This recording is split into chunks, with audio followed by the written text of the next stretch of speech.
that progressed into fentanyl.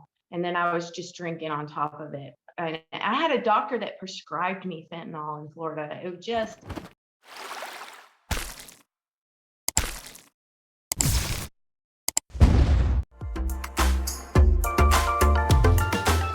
Welcome to Recovery Inspired Hope, where your testimonies give others courage to speak out about addiction and stomp out stigma. Don't forget to follow and subscribe on everything social, #JamieTalk.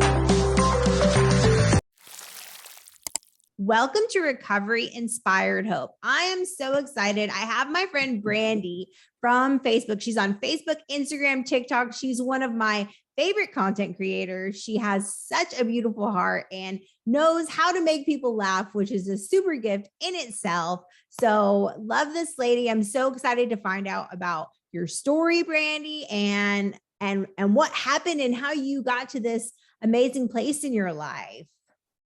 Yes, I'm excited to be here. So Brandy, tell us a little bit about yourself, like in general. Okay, I was born in Big Spring, Texas, and lived there for about 7 years, and then we moved to Florida, and so that's where I went to high school and all of those things. So we moved around a lot. My parents weren't military, but we just, for some reason, they like to move. So I moved to North Carolina, and when I was there, I joined the military in 2004. Did that for 6 years and then got out. And because I had a horrible accident with my feet and I had to have multiple surgeries. And so then came my opioid addiction. But after I got out of the military, I got my degree and then I hit rock bottom. So So what part of the military were you in? That just blew my mind. Like, oh, and you were in the military? Like, you just get cooler every second. I know you. Thank you. Yeah, I was in the Navy. And funny part about that is I was military police. So I know it was something that I never, ever wanted to do. Of course, it's a little different in the military, but the first couple years that I did police work, and it was just like, what am I doing here? But it's, it's where God wanted me. So that's freaking awesome. That is so cool. Military police. Wow. Did you have anything like that you had to do there that just like was like super dangerous or anything? Well, yeah, I was in with military police. I went into anti-terrorism and force protection. So I did a lot of security operations that were very high risk, very low profile type of stuff. And so it was definitely an interesting experience. Wow, that is super cool. I'm stuck on the show right now, Designated Survivor. Have you seen that show with Kiefer Sutherland? So I'm like, you said military police. I was like, what? It was really cool because my first duty station was in Naples, Italy. And so, wow, I know it was incredible. It was an incredible experience. That is awesome. So, okay, what area do you live in now? I'm in Tahlequah, Oklahoma. It's about an hour and 20 minutes outside of Tulsa. And I moved here about 4 years ago after I got out of rehab. So when did your recovery journey start?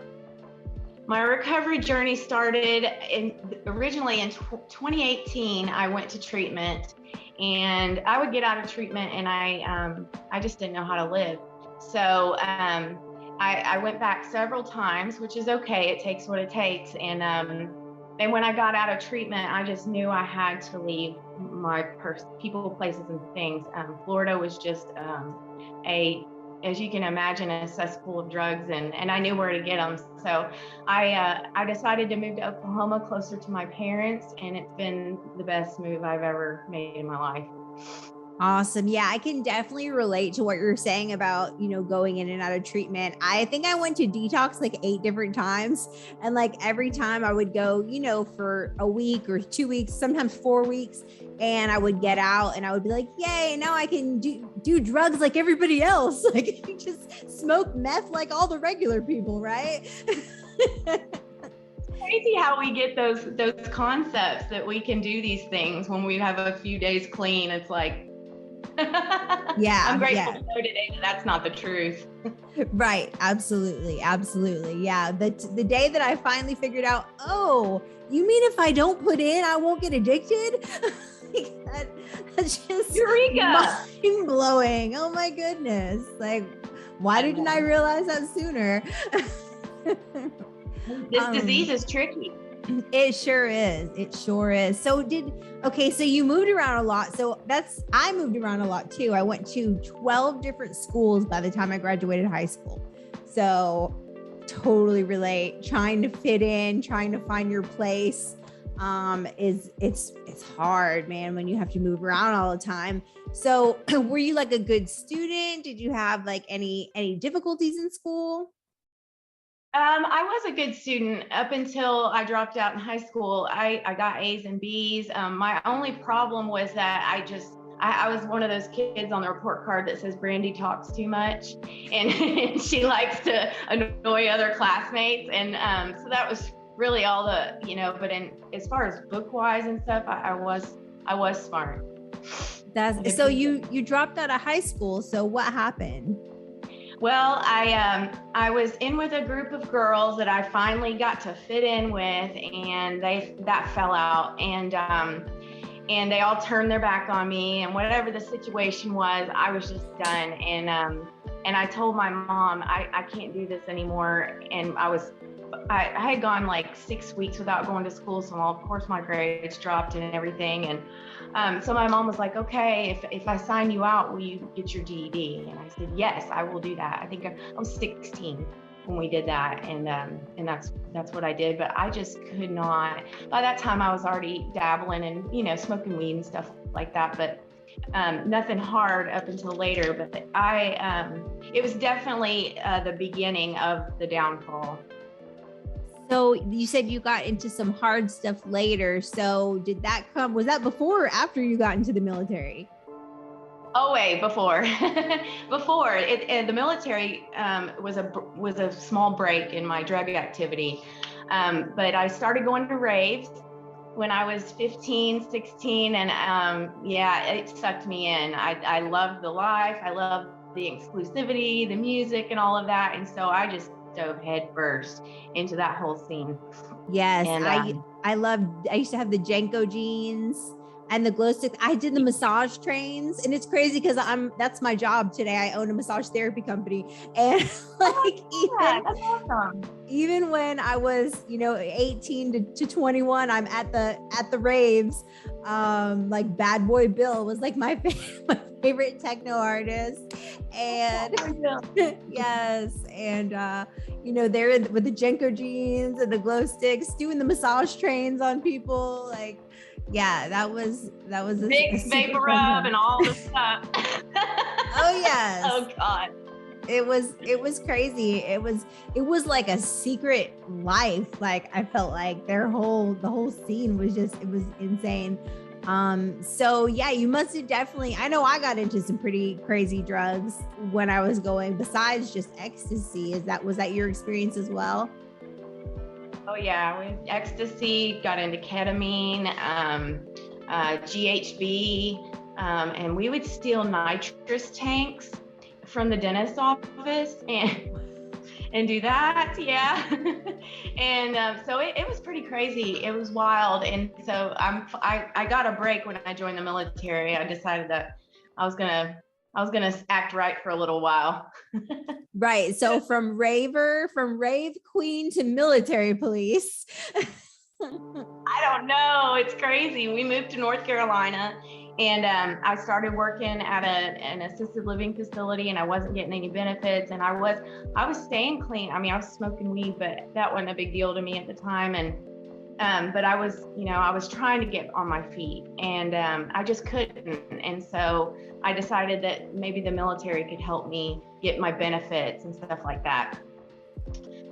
So you join the military, you're in Italy, everything is wonderful. Like, what happened? Well, I really got into, I drank really, really hard in the military. Of course, that's what everybody does. It's everywhere. And that was the only thing I could do. And, but I met my ex-husband in the military, and he was quite a bit older than me. We got married, and when I got hurt, he was there taking care of me, and I got really addicted to pain pills.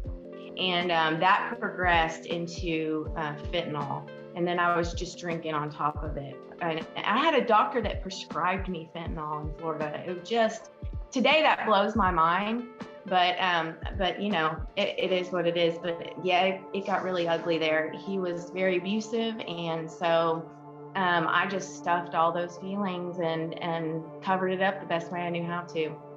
Wow. So what was the doctor prescribing you fentanyl for?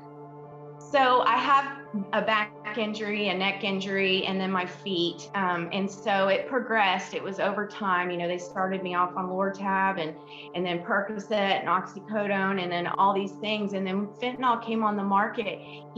I don't know if he had a connection with it or whatever, but he was like, there's this new drug. Would you like to try it? It's a patch. You don't have to take pills or anything like that. And I was like, sure. I had no idea how strong fentanyl was at the time. And so today I look back on that and I'm like, what was he thinking? Of course, you can't do that today, but this was back in 2010. And so, and then of course I didn't use them like I was supposed to. I didn't put them on my body. Okay. Gotcha. Did you put them in your cheek? I know people used to like cut them and yeah. I would cut them up and chew on them, chew on little strips of them. And then I realized that I could actually smoke them in some tin foil and get really messed up that way. And so that was the end of the road right there. So like, how did it happen? What happened that you got into this like journey of recovery?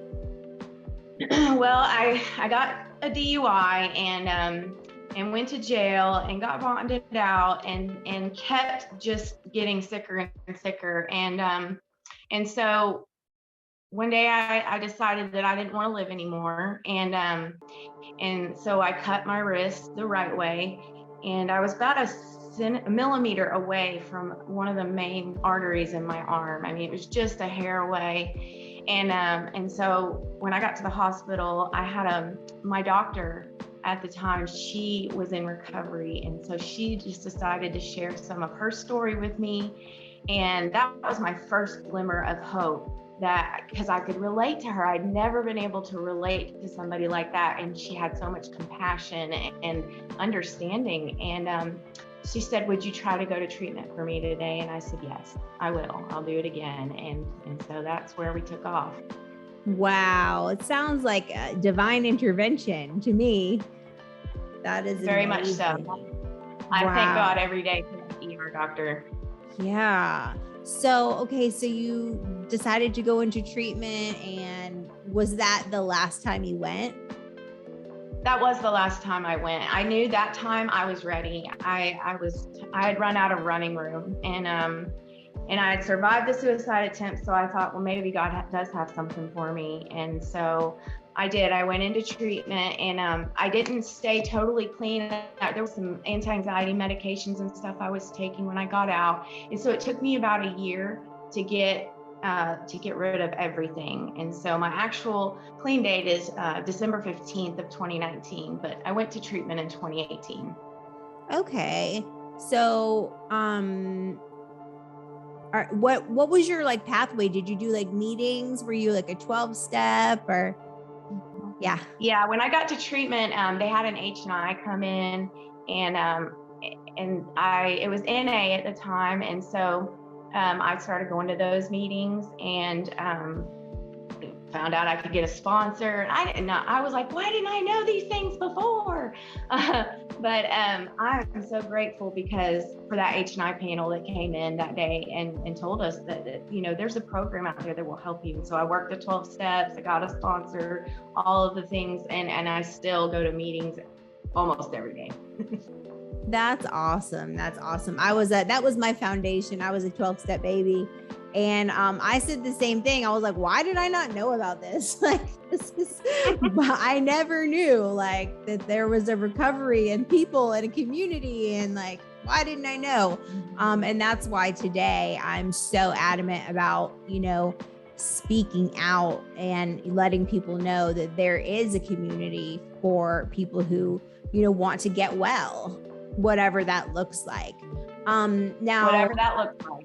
Right, exactly. And today I love how there's so many different pathways now, right? Like you don't have to, if 12 step doesn't work for you, you can do something else. I just heard about something that is big in our community here called Recovery Dharma, which I never even knew. It's like a spirituality like thing. And I was just like, wow, it's something new, you know what I mean? That somebody else can get saved from. So that just blew my mind. They're always coming up with like new ways to maintain sobriety and new programs. And I think that that's awesome. So do you have any crazy stories, Brandy, for us? Let's see. Well, I brought up the nitrous tank thing, and I thought that was pretty funny because a bunch of ravers in Jinko jeans and fluorescent whatever we were wearing, and at 3:00 in the morning we're in the back of a truck stealing nitrous tanks from a dentist office, and then it was probably a 6-foot tank, and so we hauled that thing in my friend's house, but I think we stayed in that house for about 4 or 5 days with that thing. It was insane. Wow. My friend, I just remember my friend going up to the thing and she's, I don't know, it was a bunch of crazy. And then let me see if I have any other really crazy stuff. See, the last part of my addiction I was married. And so I was in a home and very isolated on my own. So I wasn't out and about a lot. The crazy stories are pretty much what I did my own. I would, my ex-husband would find me outside talking to trees. Like that's how messed up I was. It was just, it's crazy to think about that because I don't even know who that person is today. Like, absolutely. This is such a lifetime ago. Yes, it seriously is. Yeah, I'm on Wednesday is my 7 years. And I'm just like, man, like thinking about, like 7 years ago, like when I was homeless, I was like, like this guy let me like hide in his attic, like, so I wouldn't have to sleep outside. You know what I'm saying? Like that is insane. Like that's just insane. Oh my goodness. And like, why was I even hiding in that guy's attic? Like, what is it? Like just the things that we think of, like, what was I doing? That's just nuts. But yeah, it feels like that person wasn't even me. So what is your life like today? Wow. It's better than I ever imagined it could be. I know that. I didn't know that this life was possible. Well, I have my own apartment now. I've had that going on 4 years. I've paid rent on time every month. That's just wow. I haven't got my electric cut off. And to normal people, those things aren't, whatever, you being responsible. But for us, those are a big deal. I just remember those milestones. And so, because when I showed up here, I had a tub full of clothes and my dogs. And so it's crazy. So I go to meetings, and I'm retired now from the military because of my injury. So I don't necessarily have to work a normal job, which gives me a lot of opportunity to be a benefit to the recovery community here. And I sponsor quite a few women, and they just keep me in line. I don't know what I do for them, but no. But yeah, I'm reunited with my family after years and years and years. And craziest part is I have a clean bill of health. Like all of my blood work is good. God has just restored my body in such an amazing way. That even my mental health is so much better than it used to be. I never knew I could not have panic attacks every day, or that kind of thing. And man, it's just such a more peaceful life today. I'm really grateful. That's awesome. Yeah, I completely understand. They had me, I think they diagnosed me bipolar manic 1, and Mhm. definitely like used to hear voices and thought like there were so many conspiracies. Like I just did a video like talking about like my first like AA meeting, you know what I mean? And it was supposed to be like kind of like a joke, but those crazy things that I was saying were really things I thought. Like I really thought like that when I went to like my first meeting that like nobody there was really sober. Like I thought my parents had like paid these people to like try to like, it I was have those. yeah, it's like this isn't even real. Like these are all just paid actors and none of this is real.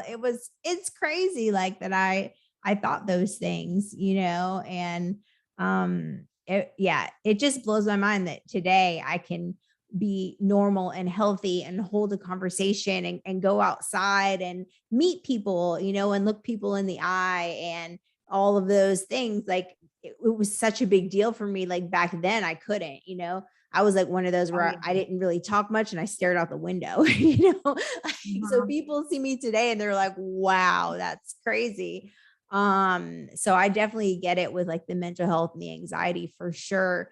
Do you have any advice that you would give or a word of encouragement that you would give to any ladies who might be watching this today?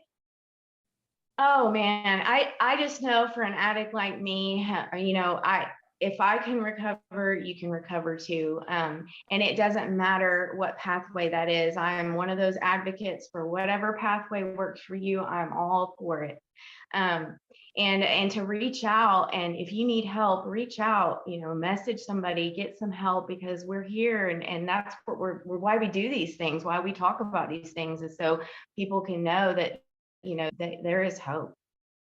Yes, yes, yes. There is hope. Thank you so much, Mhm. Brandy. Thank you for joining us. I am going to put the link for where you can for with her name, where you can find her and everything. It'll be in the beginning of the video. So make sure you follow Brandy.